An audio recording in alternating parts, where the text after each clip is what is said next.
Alrighty guys, I'm going to do a quick video this morning on Finger. Um, just sitting, this isn't a gas station, this is maybe it used to be, but this is a coffee shop in the morning and a beer house at night. Just sitting having a cup of coffee. Michael Long of Insider Financial put out an article this morning that is excellent and describes Finger. It describes Avid's work on the 3 or 4 stocks which Univest at least was a catalyst in causing, I think it was the prime mover in causing massive short squeezes in the matter of days. We had a long call yesterday. There was the filing yesterday that I went through with you. My summary of that filing is that there's 3 main points. 1, Univest. 2, Univest. 3, Univest. This is huge for Finger. It's absolutely huge. It puts Finger in a whole new league, and they're no longer going to be subject to these charlatans like Lind Partners and Power Up Lending and the rest. I'm not saying they used Power Up Lending. This is big league, and you're going to see, I believe, 3 main propellants to the stock price. 1, fear of missing out now. So I think there's going to be a lot of buying in Finger. 2, fear of missing out among the hedge funds, institutional desks, institutional accounts, and big pools of money. But 3, most importantly, when the decision-making moves from the prime brokers, from the sales side, the revenue side, to the risk management side, and the margin clerks, and etc., they're going to buy in the massive short position, which could be as high as 170 million shares, and they're indifferent to price. When it moves from the revenue side of the firm to risk management, they're indifferent to the price. Their mandate is to close out the error. And I think you could see with these 3 propellants, you could see the stock price soar. Counteracting it is there's fraud. Counteracting is there'll be other short sellers. But I think we're on the verge of seeing a massive move to the upside in Finger. The filing basically says that Finger can raise money through Univest at a really modest commission. And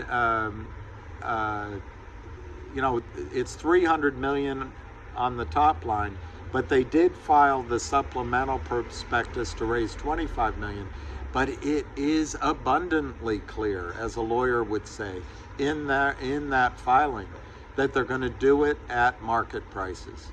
So they did use an example with lower prices just because they have to use an example with the SEC.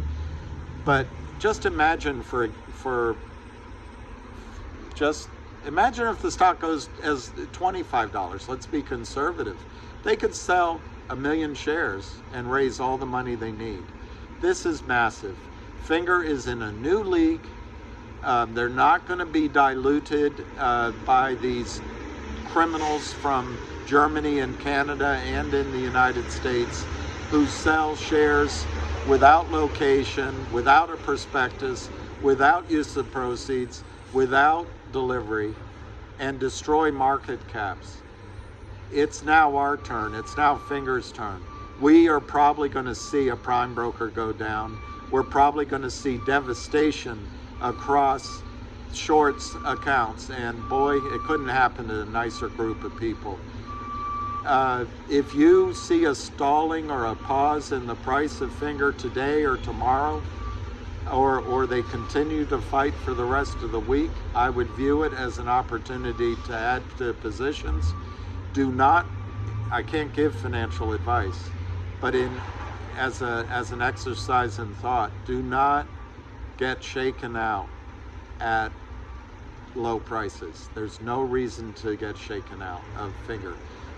So I will end this brief update by saying that after Finger is aligned with Univest, after their September, October earnings report, after they raise $25 million, let's say, at much higher prices, I think Finger is going to settle in.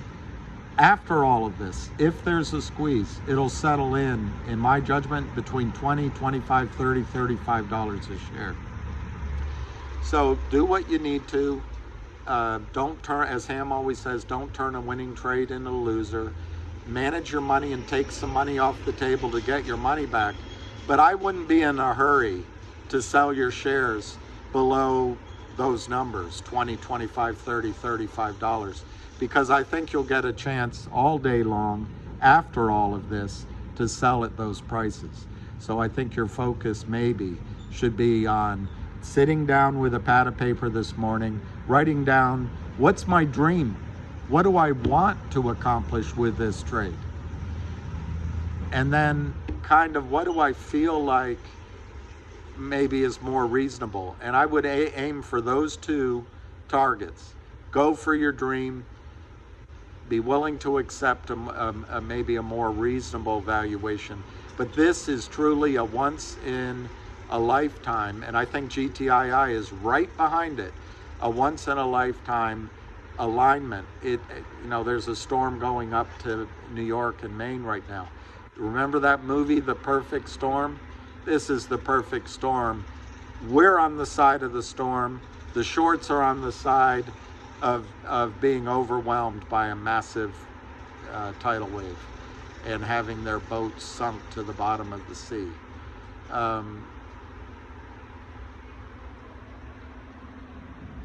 I really think if you write down, what is my goal, divide it by the number of shares you have, and start there with your orders, go for it. If, on the other hand, it doesn't achieve all that, you can change your orders later. You can change it later. But I think in a spike, Finger is going to go much higher than you think, much higher than you think. I understand that Arca has an impressive range in his I won't give you the low number, but his high number I think is over 500. I think Finger could be $500. Once the error account starts to buy in, Finger could be $500 in 50 minutes. And it could go a lot higher. So in a spike, I think you can get your dreams filled. And I'm gonna wish you happy trading. We'll keep it short here. We'll come on later in the day. This is what we've been waiting for. This is what winning feels like. Don't turn a winning trade into a loser, but on the other hand, don't sell your winners short. Sorry to use that word.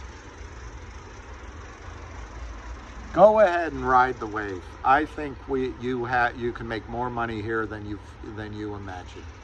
So anyway, with that, I'm going to sign off, and we'll probably come on middle of the day, late in the day, and we'll be talking later. Ciao.